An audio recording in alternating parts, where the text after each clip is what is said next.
Hi there, what's up? In this video, I'll give you a quick guide on how you can use Lucidchart in Google Sheets. So before starting, make sure that you have a Lucidchart account and Google Sheets access, and this will help you create diagrams and visualization directly from your spreadsheet data.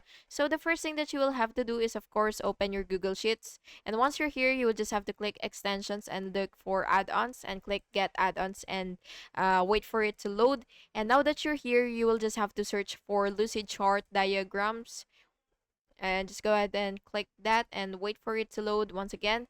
And now that you've seen Lucid Chart, what you will have to do is just click install, and then after installing it, you will just have to insert diagram, and then you will sign in to your uh, Lucid Chart account. Then you will choose the type of diagram that you want. It could be flowchart, mind map, org chart, or whatsoever.